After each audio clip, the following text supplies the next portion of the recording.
Hello everyone, মই ৰিমঝিম বৰা আজি আহিছো শ্ৰীমন্ত শংকৰদেৱৰ জন্মস্থান নগাঁও জিলা বৰদোৱাত। নামঘৰত যেহেতু সোমাম আৰু এয়া ধূপ তেল মুড়ি নিমখ লৈ লৈছো আৰু একচুয়ালি নিমখটো লোৱা কাৰণো এটা আছে। বাকি ইয়াত ৰাজহুৱাভাৱে চাকি জ্বলোৱা হয়, ব্যক্তিগতভাৱে চাকি জ্বলোৱা নহয়, তাকে আপোনালোকক গোটেইখিনি দেখুৱাম। তো এতিয়া আমি এই প্ৰৱেশ দুৱাৰেদি আমি সোমাই গৈ আছো।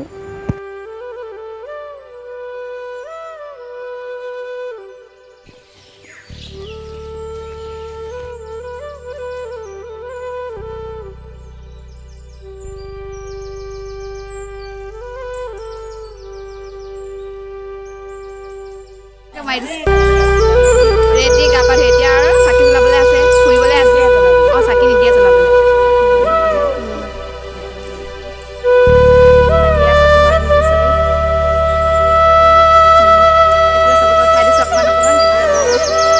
খুৰি খাই এটা দি দিয়ক সবে কেনেকুৱা লাগিলা আহি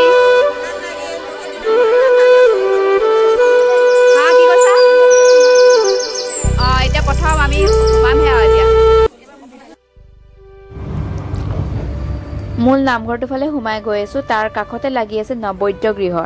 ইয়াতে হৰাই কাৰণে যিখিনি বস্তু অনা হৈছে সেই বস্তুখিনি ইয়াতে জমা দিব লাগিব আৰু যিখিনি তেল ব্যক্তিগতভাৱে যিখিনিও আনিছিলে তেল ধূপ হেয়াও ইয়াতে জমা দিব লাগিব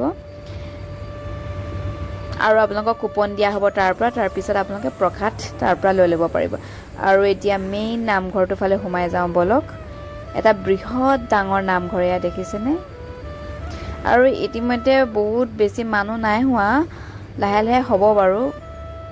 আমি যেহেতু সোনকালে আহি পালোহি 7টামান বজাতে আহি পালোহি সেইটো কাৰণে ইমান মানুহ নাই। বাকি ইয়াত চাওক কিমান ডাঙৰ নামঘৰ এয়া।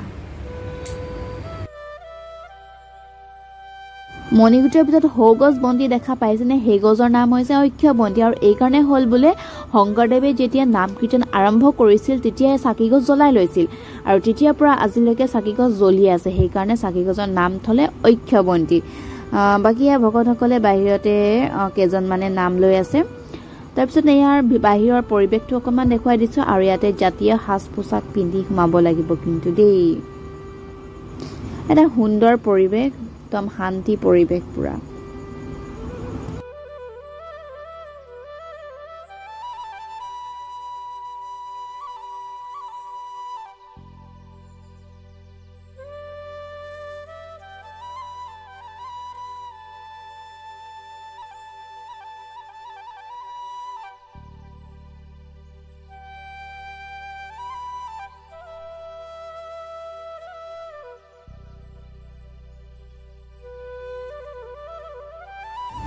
তাতে ককা এজনক লগ পালো আৰু তেখেতে আমাক গোটেইখিনি বস্তু দেখাই গৈ আছে আৰু বুজায়ো গৈ আছে। আৰু এইফালে এজোপা একদম পুৰণি শিলিখা গছ আৰু ইয়াতে বহি শংকৰদেৱে শাস্ত্ৰ লিখিছিলে আৰু এয়া মেইন গছজোপাই সৰু হৈ আছে আৰু তাৰ পুলি গৈ ডাঙৰ হৈ গ'ল। তাকে ককাৰ মুখৰ পৰা আপোনালোকে শুনক কিমান ধুনীয়াকৈ বুজাই দিছে তেখেতে। এয়া হ'ল পশ্চিমে খেদিখা দেখুওৱা হলিয়া আচলতে যাহাতে আনি বুলি পুস্তকৰ লিখয়। যেতিয়া কাগজ নাছিল গুৰুজনে সাঁচি গছৰ ছাল কাটি কাগজ বনাই তাত হাঁহ শিঙুল পলিচ কৰি শিলিখা ৰস, টেঙা ৰস, গৰুমূত্ৰ এই তিনিটাই চিঞাই কৰি সেই শিলতে বহি দশম আৰু কীৰ্তন লাগিছিল। এই দশমখন মণিকূটত আছে আৰু ভৰি চাপটো সিফালে আছে। কোনফালে আছে? এইজোপা বয়স 600 বছৰ। 600 বছৰ আৰু ইয়াৰ পুলি হ'ল সেইটো গংগাত জীয়াইছিল। জীয়াই আহি টেঙুৰিয়ান পালে। টেঙুৰিয়াতে ৰুক্মিণী এখন তামোল খালে। তেতিয়া কৃষ্ণই ক'লে মুখখন দিয়া। তেতিয়া ৰুক্মিণীয়ে ক'লে ঈশ্বৰ নাই, আপোনাৰ হাতত দ্বিতীয় তাকে খাওক। তেতিয়া তেওঁৰ হাতত এটা শিলিখা আছিল। সেই শিলিখাটো খাই গুটিটো মাৰি পঠিয়ালে এই গছজোপা।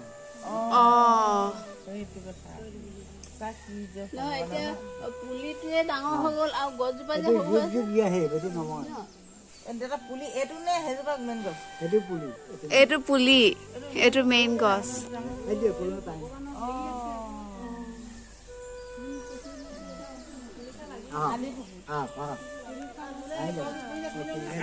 তুলিছো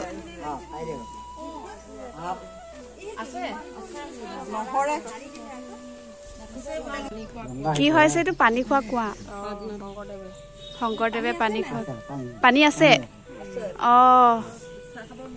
চাব নোৱাৰে তো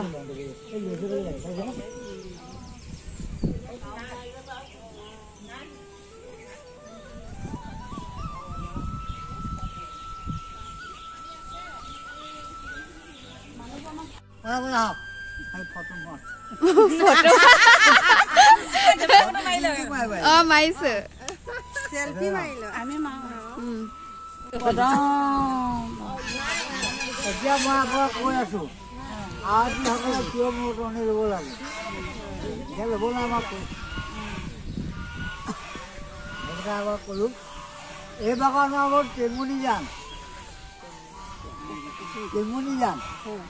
আগতে আপোনালোকে দলংখন পাই আহি সেয়া আমাৰ শান্তি যান তাৰ কিনাৰতে সতীৰাধিকা মন্দিৰ আছে দুইজনে সতী পৰীক্ষা কৰিছিল তিনিটা কাঠি পলত টানি আনি যোনগৰাকীয়ে গানটো বন্ধ কৰিব তাৰ নাম সতী ৰাধিকা হ'ব তেতিয়া এগৰাকী দাস সম্পদৰ মাইকী মানুহ আহি ক'লে বা পানী কৰিব পাৰিমনে বোলে পাৰিবা তেতিয়া তেওঁ তিনিটা কাঠি পলত পানী আনিলে দুটাত আহিল এটাত নাহিল তেতিয়া গুৰুজনে ক'লে তোমাৰ কিবা দোষ আছে তেতিয়া তেওঁ অলমে ক'লে যে মই এদিন কলপাত কাটি থাকোঁতে মোৰ মূৰৰ ৰণিখন ভনীজাৰ আগত খৰি পৰি সেই দুখটো কাটি নেক্সটবাৰ তিনিটা কাঠি পলত পানী আনি সেই শান্তি জানতে জানটো বন্ধ কৰি থ'লে বন্ধ কিয় কৰিলে গুৰুজনে ভাবিলে এই জানটো যদি খোলা থাকে ব্ৰহ্মপুত্ৰ আহি গংগাক বিয়া পাতি লৈ যাব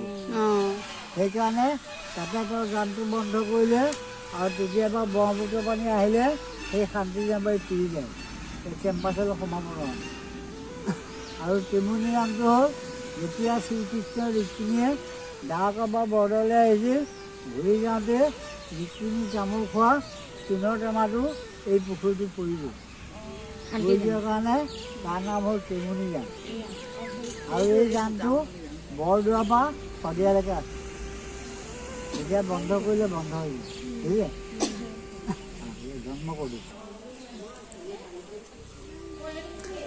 আপোনাৰ ককা কিমান বয়স হৈছে 81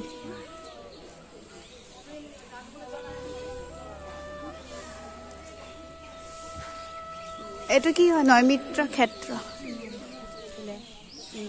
কালি পুখুৰী নামে তালৈ গৈ আছো আমাক ককাই লৈ গৈছে দেই ককাই এইফালে চাই দিয়ক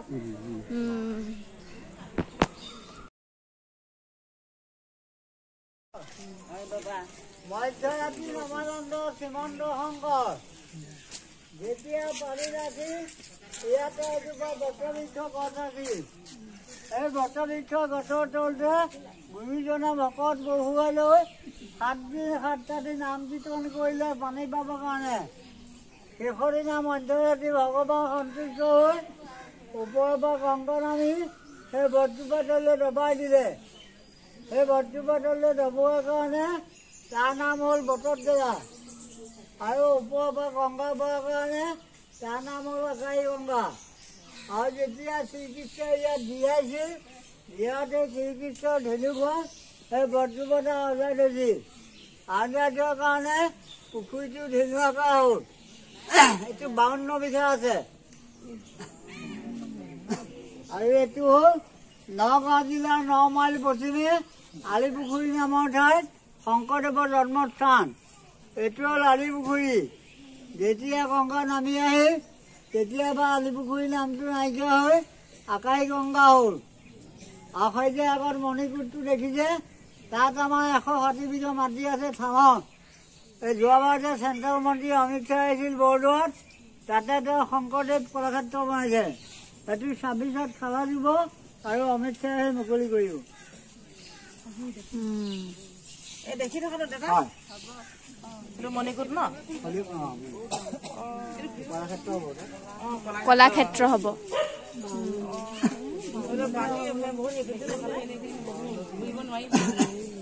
2016 বহক সেয়া কওক বহক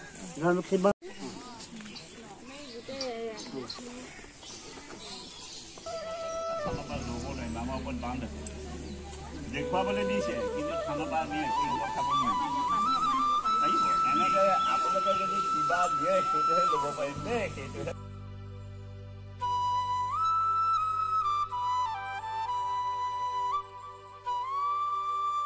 ইফালে মানুহৰ সমাগম দেখিছেনে লাহে লাহে যথেষ্টখিনি মানুহ হৈছেগে আৰু এয়া ভিতৰত নাম প্ৰসংগ লৈ আছে এয়া আৰু দুপৰীয়াখিনি সময়ত হৈছেগে বহুত বেছি ভিৰ হৈ গৈছে মানুহ